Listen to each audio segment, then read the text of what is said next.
Welcome back to the channel, everybody. I'm Lady Nika. Um, Child, obviously my back ain't gonna let me sleep right now, so I figured, instead of just sitting up rocking and wishing for death, I could come down here and catch up on some of my reviews. So, with that being said, we finna talk about American Crime. This is season 2, episode 8, and we start off this episode with the actual people, the teachers, and I think it could have been a parent too. I don't know, child, but we start off with the people from Columbine, and they talking about how they felt after they realized what happened that day. And, you know, the day the school shooting occurred, and one of the teachers even said she still loved the shooter despite what he did, because she loves all of her children. But do she feel like none of them would ever shoot her? She can't say that, but she does still have love in her heart for her children, her students anyway. Now, as all of this is happening, we got Coach Dan giving a speech of hope for the students. I guess, according to the script, it's been 2 days since Wes was shot by Taylor, and the students have returned, and he's saying that he's trying to uplift them, basically, you know, talking about the future, you know, of the students and the faculty at Leland. You know, like I said, it was basically, in my estimation, it was a speech to say, hey, we understand you guys may be experiencing some trauma. We have staff on site available. We also know that instead of us falling apart, this is the time that we should get stronger with one another. He running it down to them people, right? Meanwhile, Leslie is apparently at home trying to make sense of what all just happened. She looks a hot mess, like she's nearing a sort of a breakdown from the assault and stuff. She thinking about everything that, you know, from the assault to the actual killing. That's what she was doing. And we see each of the students as Coach Dan is delivering his speech. It's like a solemn moment there, you know, for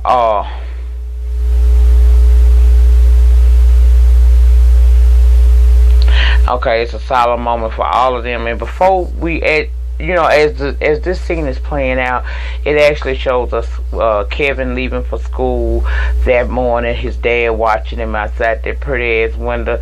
Child, they got a beautiful home. If he an architect and he's supposed to design that, that's beautiful.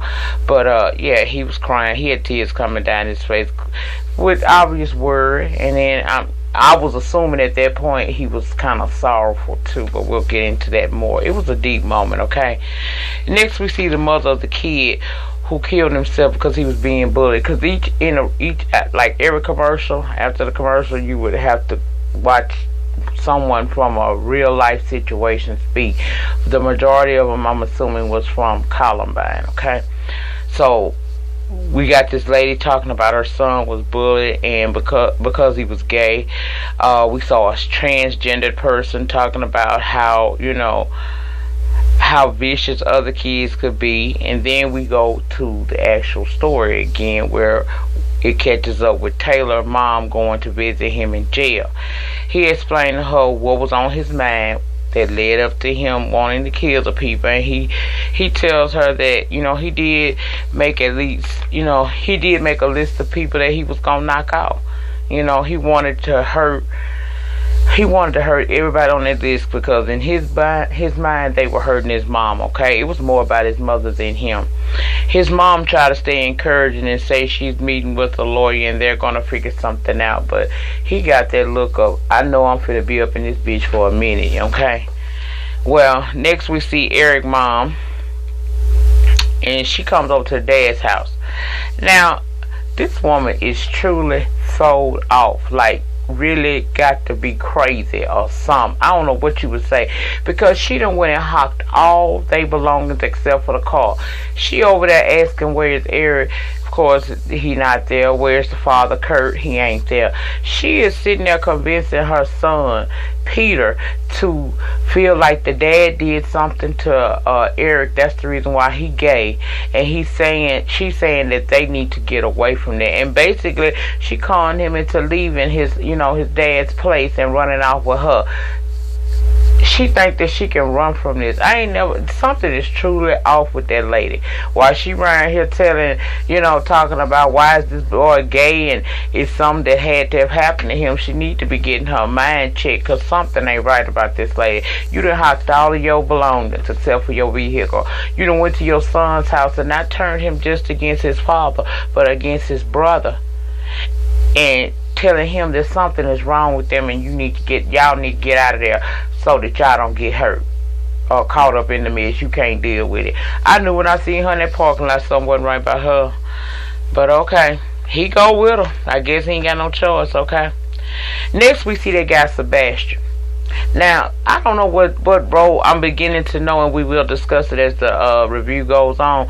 But at this point, I'm wondering, well, why do we keep seeing this man? I mean, he been watching what been going on with this story from the internet. He made an attempt to call her Taylor's mother, Miss Ann.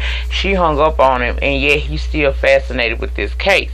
We see him watching the news stream about the shooting at Leland, as his little girls was eating breakfast preparing for school, and once the bus came, they telling him daddy they got a bus and stuff. Child, he decided, we finna take a road trip, child. We finna go somewhere right quick, cause they don't live in the area, okay?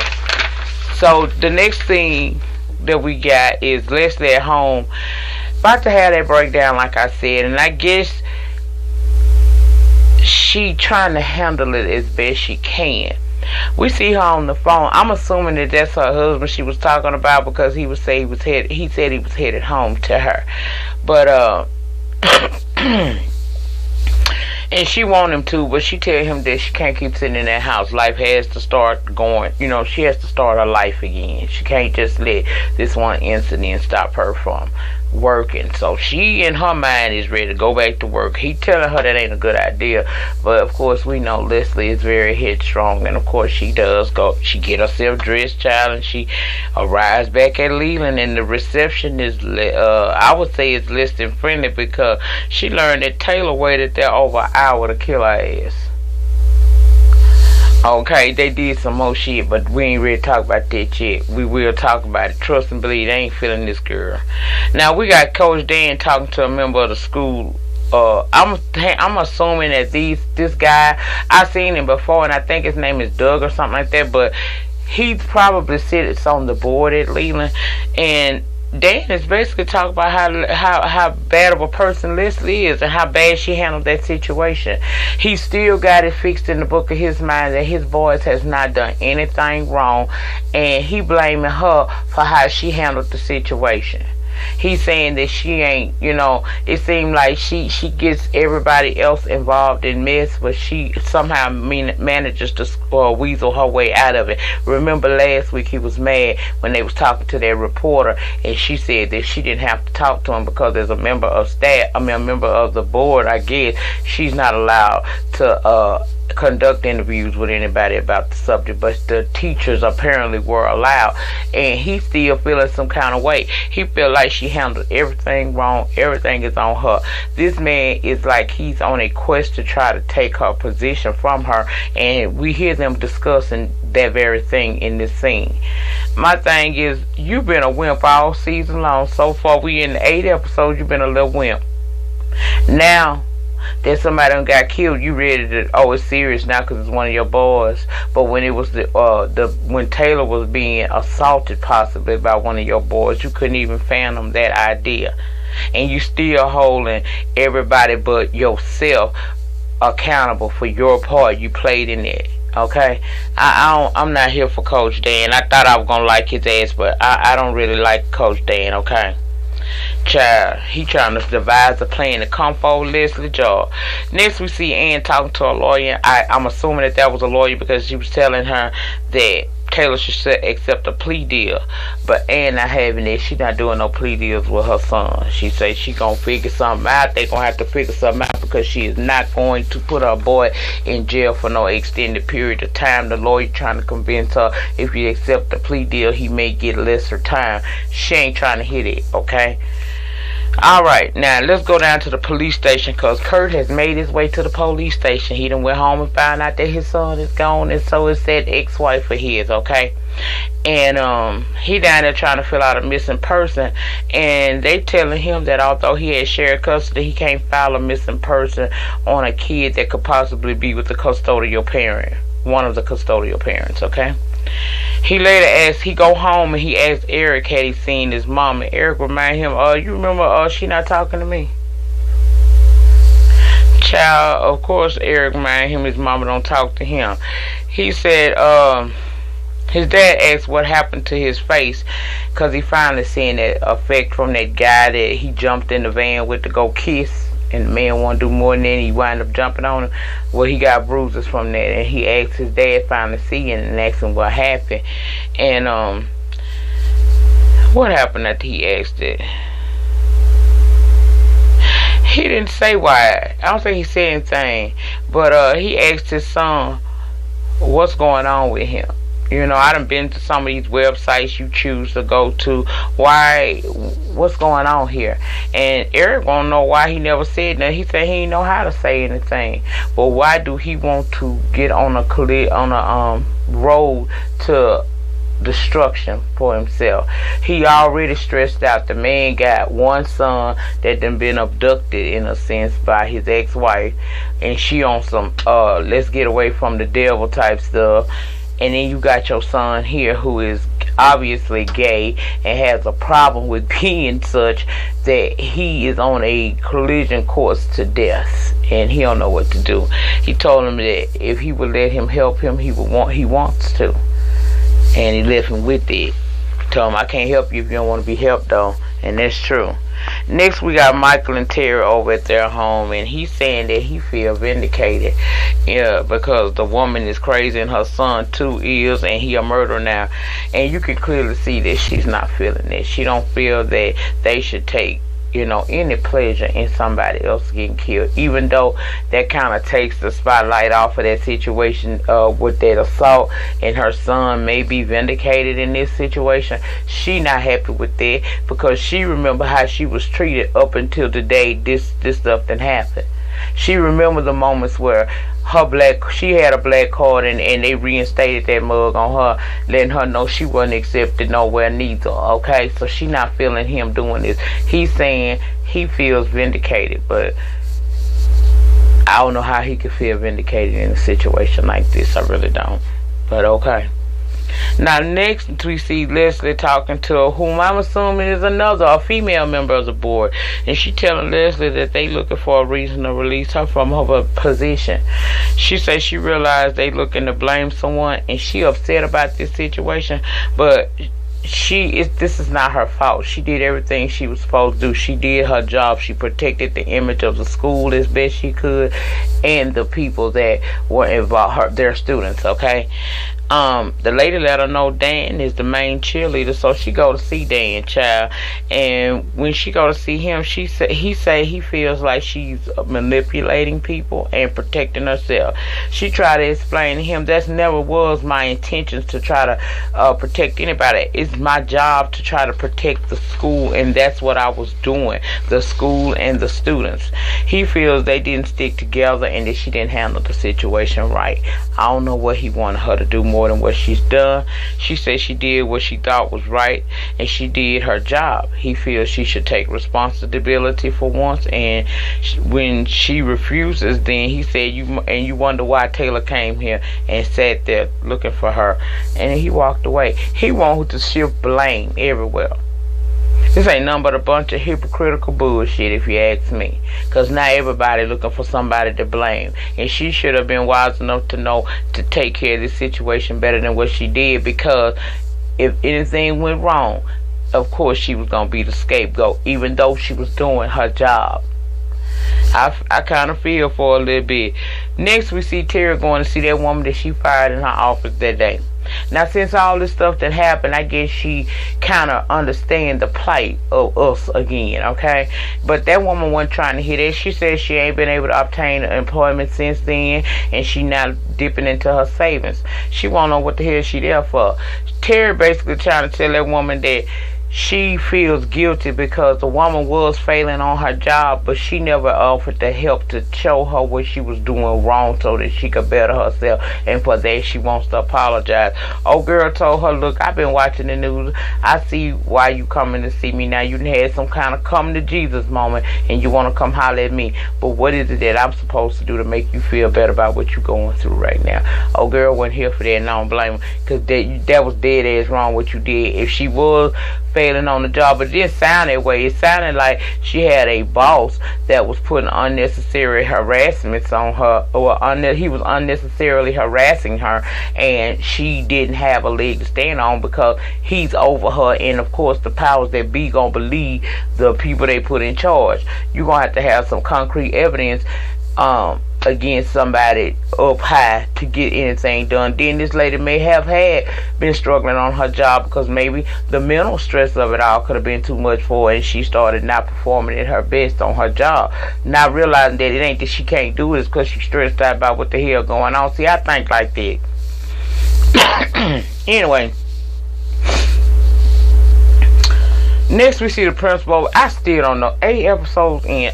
If y'all know the name of the principal down there at the Marshall School, would y'all please put that in the comments for me, because y'all ain't gonna believe I still don't know this man's name. I done figured out everybody else, even down to Eric daddy named Kurt. But I don't know what this man's name. But anyway, he down there talking to his superior saying he needs help with the budget at Marshall School. The supervisor acting as if she willing to try, but he don't feel that she will. And he tell her, look, I need help down here. I've got these racial issues going on. I'm doing the best I can. We got budgeting issues, and I stood for you. So right now, in this moment, I need you to stand for me, because he can barely handle it all, okay? Next, we see Sebastian has arrived in town. Sebastian, wherever he stayed, child. Well, he stayed in Milwaukee. I guess this is in Indianapolis. I don't know what part this show is taking place at. But anyway, he got a room and he's sitting there planning on how he gonna meet up with Taylor's mama. He finna make some stuff happen, okay?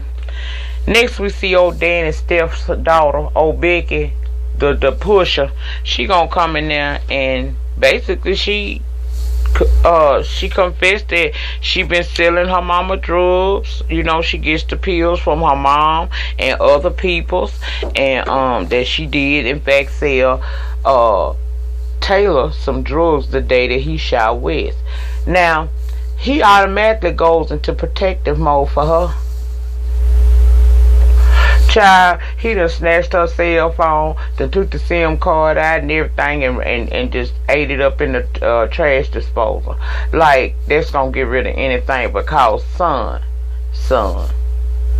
If that girl been texting, the people that she texts got the evidence. And do you not know that those text messages are on the server for the cell phone company that you got? And if you got AT&T, child, they say show can pop that shit right back up on your damn phone. Ain't no telling her. I don't know. So don't nobody ask me. I'm just assuming. You know, they say Apple can do everything. So okay, there it is. I gave y'all that. I'm a Droid user. But my kids is iPhone users. I just ain't taking the plunge. But child, she get to telling him that, and he tearing up shit, and he asking her how he gonna tell her, they ain't finna, don't mention that to nobody, don't tell nobody this shit.